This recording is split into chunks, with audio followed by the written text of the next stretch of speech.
Welcome.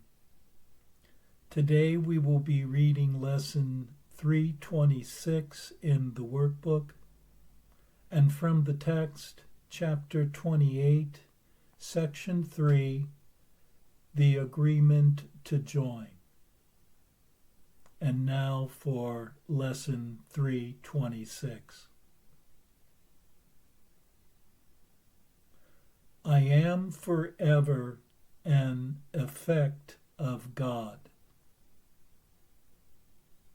Father, I was created in your mind, a holy thought that never left its home.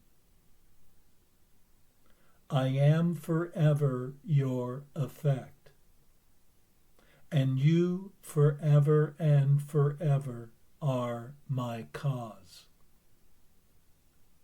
As you created me, I have remained. Where you established me, I still abide.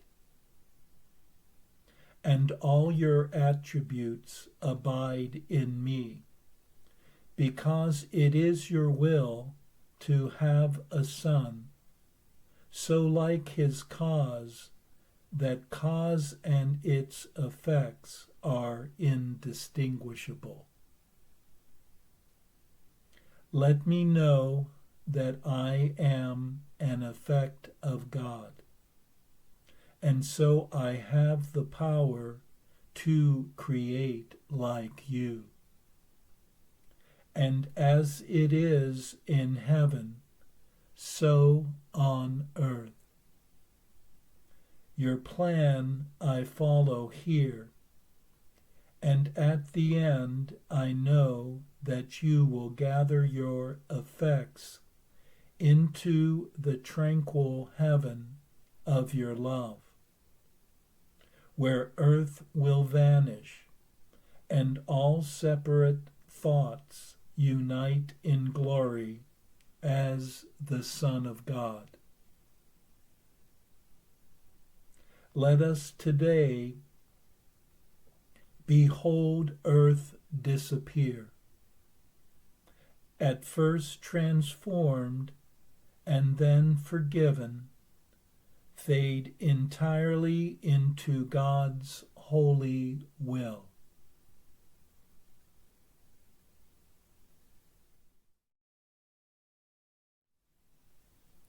One is an effect of divine causation, the never-ending extension of love itself.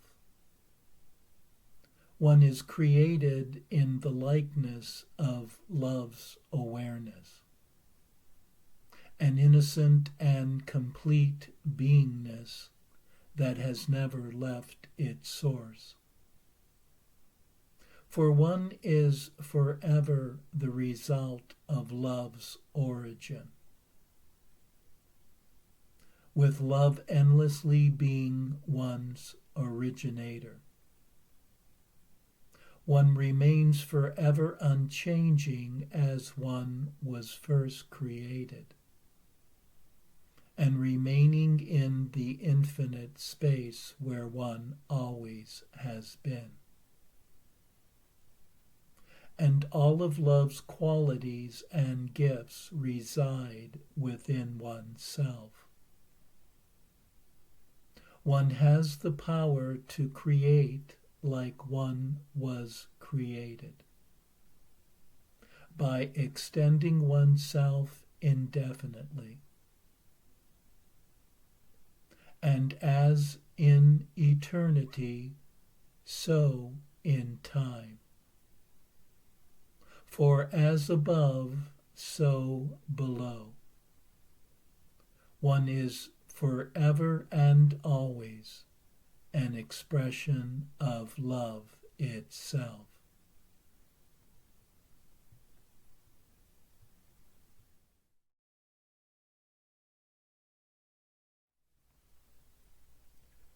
And now for our text reading for today, from chapter 28, section 3, the agreement to join.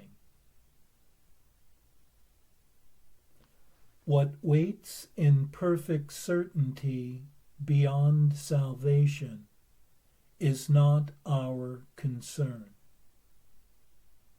For you have barely started to allow your first uncertain steps to be directed up the ladder separation led you down. The miracle alone is your concern at present. Here is where we must begin. And having started, will the way be made serene and simple in the rising up to waking and the ending of the dream. When you accept a miracle, you do not add your dream of fear to one that is already being dreamed. Without support, the dream will fade away without effects. For it is your support that strengthens it. No mind is sick until another mind agrees that they are separate. And thus it is their joint decision to be sick. If you withhold agreement and accept the part you play in making sickness real, the other mind cannot project its guilt without your aid in letting it perceive itself as separate and apart from you. Thus is the body not perceived as sick by both your minds from separate points of view. Uniting with a brother's mind prevents the cause of sickness and perceived effects. Healing is the effect of minds that join, as sickness comes from minds that separate. The miracle does nothing just because the minds are joined and cannot separate.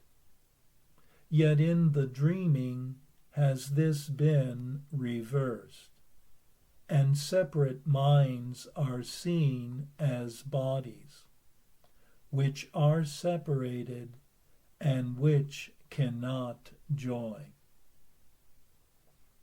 Do not allow your brother to be sick, for if he is, have you abandoned him to his dream by sharing it with him? He has not seen the cause of sickness where it is, and you have overlooked the gap between you, where the sickness has been bred. Thus are you joined in sickness, to preserve the little gap unhealed, where sickness is kept carefully protected, cherished and upheld by firm belief, lest God should come to bridge the little gap that leads to him. Fight not his coming with illusions, for it is his coming that you want above all things that seem to glisten in the dream. The end of dreaming is the end of fear, and love was never in the world of dreams. The gap is little, yet it holds the seeds of pestilence and every form of ill, because it is a wish to keep apart and not to join. And thus it seems to give a cause to sickness which is not its cause. The purpose of the gap is all the cause that sickness has.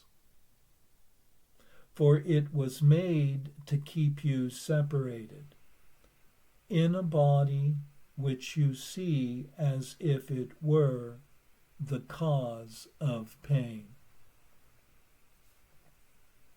The cause of pain is separation, not the body, which is only its effect. Yet separation is but empty space, enclosing nothing, doing nothing, and as unsubstantial as the empty space between the ripples that a ship has made in passing by, and covered just as fast as water rushes in to close the gap, and as the waves in joining cover it. Where is the gap between the waves when they have joined and covered up the space which seemed to keep them separate for a little while? Where are the grounds for sickness when the minds have joined to close the little gap between them, where the seeds of sickness seem to grow? God builds the bridge, but only in the space left clean and vacant by the miracle. The seeds of sickness and the shame of guilt he cannot bridge, for he cannot destroy the alien will that he created not.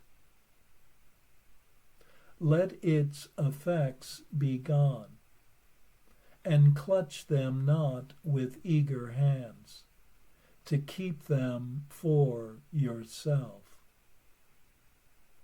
The miracle will brush them all aside, and thus make room for him who wills to come and bridge his sons returning to himself.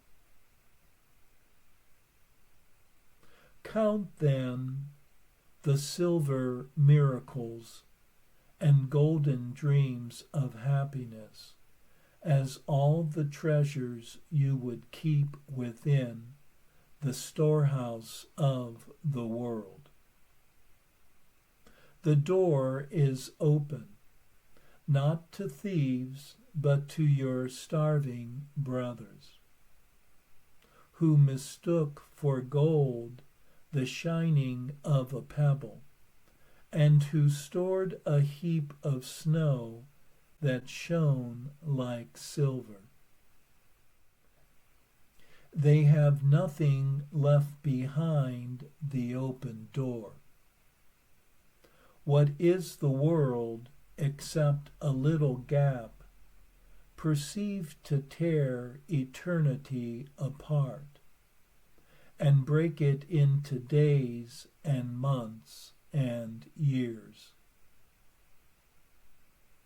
And what are you who live within the world, except a picture of the Son of God in broken pieces, each concealed within a separate and uncertain bit of clay? Be not afraid, my child, but let your world be gently lit by miracles. And where the little gap was seen to stand between you and your brother, join him there. And so sickness will now be seen without a cause. The dream of healing in forgiveness lies, and gently shows you that you never sinned. The miracle would leave no proof of guilt to bring you witness to what never was.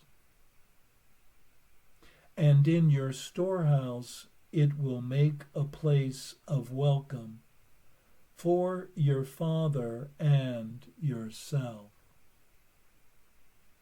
The door is open, that all those may come who would no longer starve, and would enjoy the feast of plenty set before them there.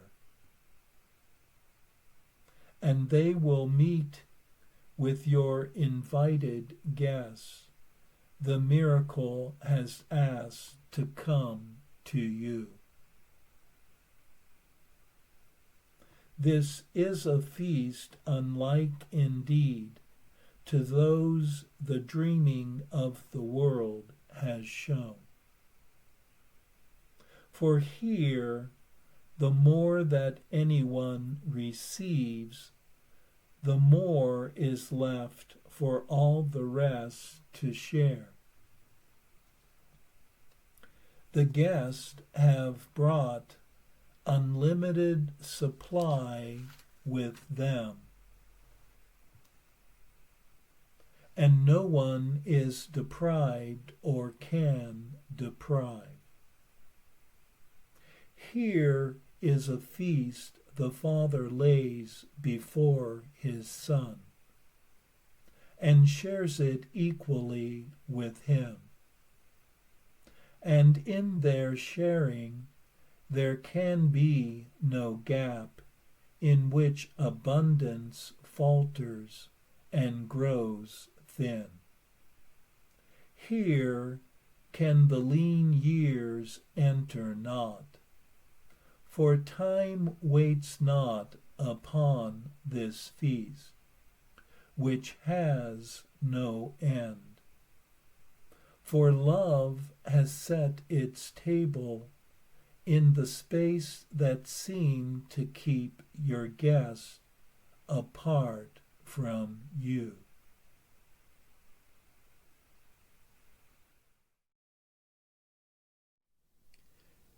In this section, we are told that to bring an end to separation, the source of all suffering, one must focus solely on miracles. For miracles do not add to one's dreams of fear, which will eventually fade completely away, if not reinforced. Sickness is a joint decision of separation, and thus one must withhold one's agreement with another, and thus not make the illness real. By uniting with the other's mind instead, one prevents the sickness. Since separated minds cause sickness, joining with another's mind brings healing. Thus, the miracle is the recognition that minds are joined and thus cannot be separated. Pain comes not from the body, but from separation. The miracle allows the Holy Spirit to bridge these ideas of separation in one's mind. And without separation, sickness will be seen as having no cause. And without a cause, no effects.